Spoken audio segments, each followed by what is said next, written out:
भगवान श्री राम का मंदिर बन के तैयार हो चुका है और जब से इस मंदिर के निर्माण की बात चल रही है तभी से कुछ न कुछ अनहोनी होती जा रही है। भगवान की तरफ से कुछ न कुछ संकेत देखने को मिल रहे हैं और आज जब भगवान श्री राम जी का मंदिर बन के तैयार हो चुका है, इसी बीच कुछ ऐसी चमत्कारी घटना सामने आई है जिसे देखकर हर कोई हैरान और परेशान है। जो गिद्ध पिछले कई सालों में हमें नज़र तक नहीं आए, वो अचानक से अयोध्या में इतनी बड़ी संख्या में कैसे आ गए। कई लोगों का मानना है कि ये स्वयं जटायु महाराज जी हैं, जो भगवान श्री राम की प्राण प्रतिष्ठा में शामिल होने के लिए आए हैं। लोगों को हैरानी इसलिए भी हो रही है जो गिद्ध विलुप्ति के कगार पे आ गया है। सन 2000 के बाद इतनी बड़ी संख्या में पहली बार देखा गया। उसके बाद भगवान श्री राम के मंदिर के निर्माण कार्य पूरा होते ही गिद्धों का आ जाना, क्योंकि इससे पहले इतनी बड़ी संख्या में गिद्धों को आज तक नहीं देखा गया। जब ये बात मीडिया को पता चली, उसके बाद से ही चारों तरफ भगवान श्री राम के चर्चे होने लगे।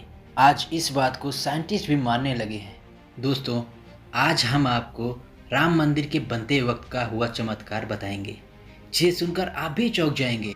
आखिर क्यों नेपाल से जो विशाल सिलाई लाई गई थी, जिससे भगवान श्री राम की मूर्ति बनाई जानी थी, लेकिन उनसे मूर्ति न बना के दूसरे पत्थरों को लाया गया। मेरे प्रिय मित्रों, वीडियो शुरू करने से पहले कमेंट बॉक्स में श्री राम जरूर लिखें। तो चलिए शुरू करते हैं आज का वीडियो। दोस्तों, जिस मौके का पूरी दुनिया इंतजार कर रही थी, अब वह घड़ी आ गई है। अयोध्या में प्रभु श्री राम का मंदिर बनके तैयार हो चुका है, जिसका 22 जनवरी को रामलला की प्राण प्रतिष्ठा की जाएगी। लेकिन उससे पहले ही चमत्कार के ऊपर चमत्कार देखने को मिल रहे हैं। सबसे पहले चमत्कार तब हो गया जब लोगों को अचानक जटायु के वंशज को आसमान में उड़ते हुए दिखाई दी। यहाँ तक कि भगवान श्री राम के भक्त भगवान श्री राम का एक चमत्कार मान रहे हैं और इसकी चर्चा चारों तरफ कर रहे हैं। हालांकि कुछ सालों में यह प्रजाति विलुप्त सी हो गई थी। वहीं राम मंदिर की प्राण प्रतिष्ठा में बड़ी संख्या में गिद्धों का पहुंचना, इस करिश्मे को देखकर लोग पूजा भी कर रहे हैं, क्योंकि गिद्ध ऐसा प्राणी है जो भारत से विलुप्त हो चुका है। ऐसे में प्रभु श्री राम की प्राण प्रतिष्ठा से पहले ही वह कैसे दिखाई दिया, इसे लोग भगवान का चमत्कार मान रहे हैं और पूजा कर रहे हैं। अब दोस्तों, इतनी बड़ी बात तो कोई सहयोग से नहीं हो सकती। सभी लोगों का मानना है कि रामायण असल में एक कहानी थी, मगर दोस्तों, आज भी रामायण से जुड़े कई ऐसे सबूत मौजूद हैं, जैसे कि भगवान राम ने जो पुल बनाया था लंका जाने के लिए, वह आज भी मौजूद है।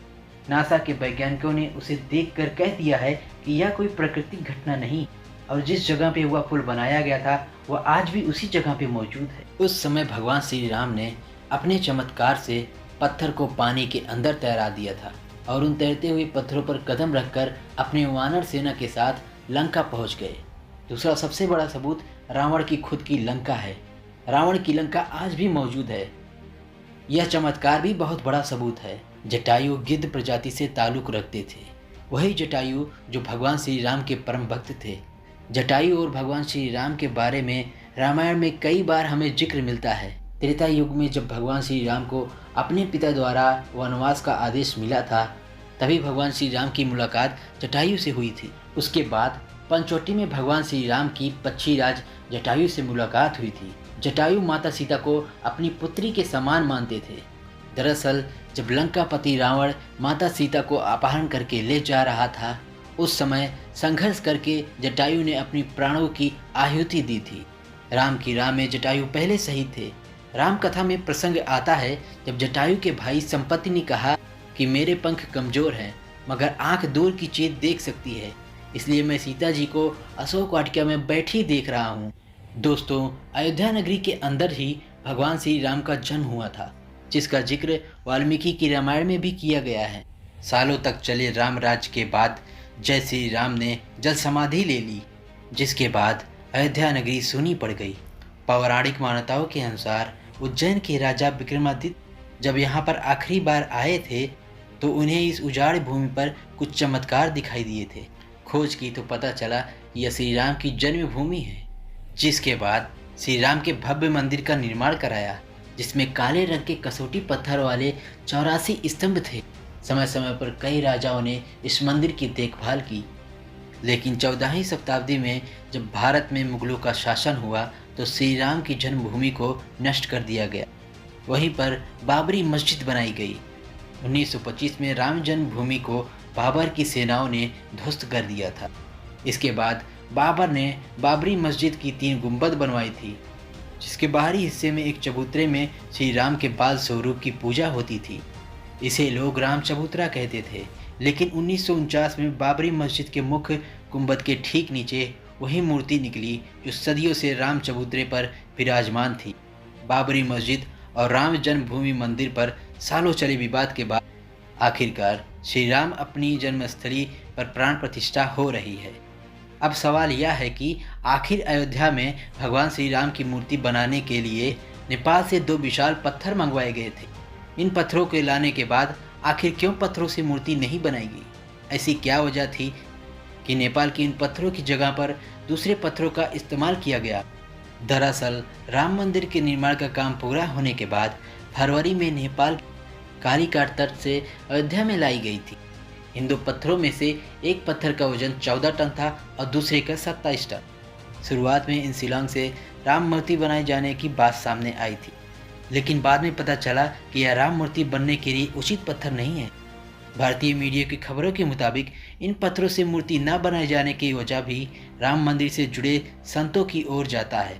खबरों की माने तो कुछ संतों का मानना था कि इन पत्थरों से मूर्ति का निर्माण नहीं किया जा सकता, क्योंकि कालिंदी की चट्टानों को तोड़ा नहीं जाना चाहिए, जो कि वैशाली ग्राम के मार्ग से अयोध्या में लाई गई थी। वहीं अयोध्या पहुंचे नेपाली प्रतिनिधियों के मुताबिक 27 टन वजनी शिला पर काम किया गया, लेकिन वह काम नाकाम रहा।